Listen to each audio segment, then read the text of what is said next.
So in this video I will give you a quick explanation about how I adapted the systems or software for me.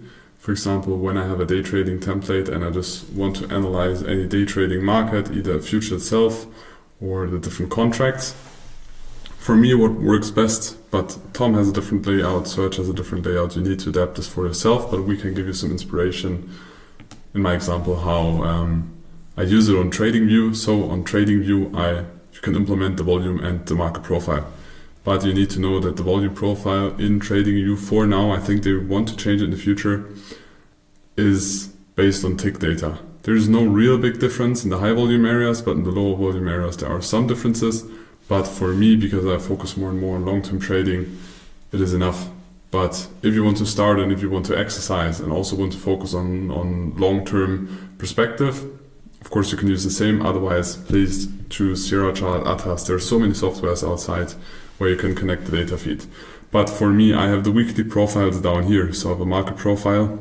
In purple there are the single prints. We have the close. We have the initial balance. I don't have the exact open because it is somewhere in the initial balance. And then I have the volume profile next to it with a VPOC, value area low, value area high. And the single prints are extended to the right. So this is for me is the weekly profile, and then this is the daily profile. So again, we have the initial balance, we have the close. The darker the color is, the more early it is on the day. So the lighter the color, the later it is on the day in this market profile. And then I adapt the settings too. So you can adapt the settings here. What is the time period you want to have the profile on? In this case it's 1 day, 1 block size, so 1 letter, 1 row of letters is 30 minutes, basic settings, row size is manual. You can also put it to auto, but then sometimes, it gets, they increase the TPO size a lot and I don't like it because then for me personally it's not enough data. So I reduce it to the volatility of the market. So I have a good overview, but I think 2 is too much or is too low. Yes. Most likely I will increase it to 5, or when volatility is rising sometimes to 10, but that I have a good overview over the profile.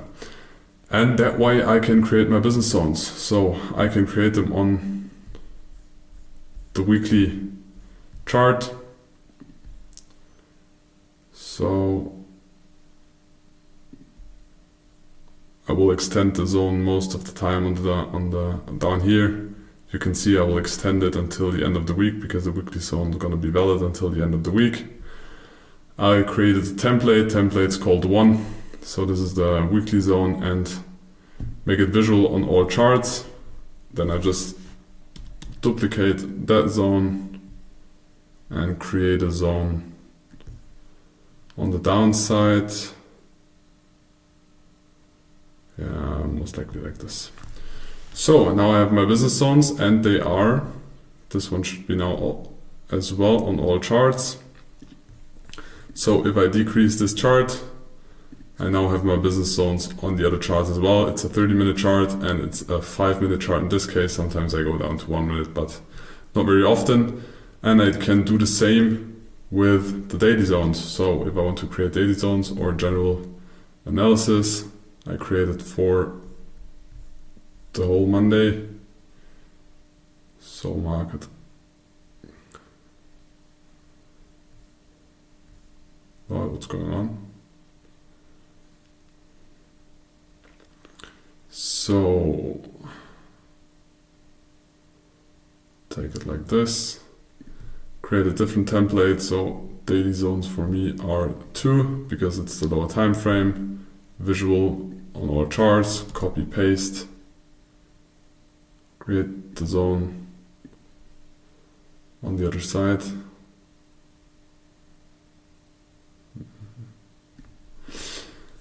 And now again, I have my weekly zones and my daily zones on the chart that I will take trades on. So I have the weekly zones here, I have the daily zones in there. Sometimes I like to mark them green as we are in uptrend, for example, in this example.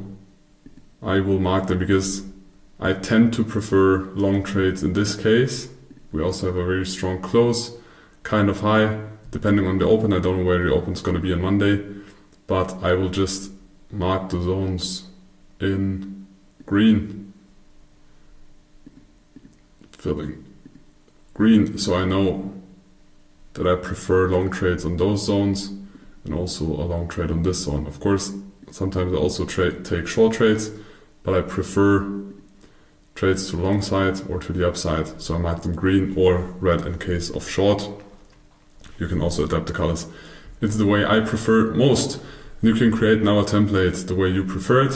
I have created different templates for different cases. For example, when I check the currencies or when I analyze the currency futures, I have one template where there's one time frame, but when the settings are, so there is the TPO profile and you can decide about the visibility. So when the profile or indicator is visible on the different charts, and then if I'm switching to the 4-hour time frame and I'm making sure that there is the same time horizon on all the different currency futures, then, for example, in this case, the weekly profile is shown. When I go to the 1-hour time frame, I think it's the daily profile, so I can make daily analysis. And then when I go to the lower time frames, because I don't want to have the profiles the whole time, because for me it's too much information in the chart, then if I go to the 15 or 5-minute chart, the profiles will disappear. And when I create zones, there will be only the zones in there. So, but you can create a different one. For example, here's an overview over the different future markets. It's the same process, because this one is just when I actively want to trade one asset, I want to have all the information in one view. But when I trade multiple assets, for example, when I trade currencies, most of the time I've opened more than one trade, so I don't want to switch between the markets all the time. So I like this overview because the currencies are all also intercorrelated, and the same is for indices. It's the way I prefer, so I want to show you this. You don't need to do the same. It depends on if you, for example, in the beginning, it can be very beneficial to only trade one asset. Then just create a template maybe like this for one asset and just focus on one asset.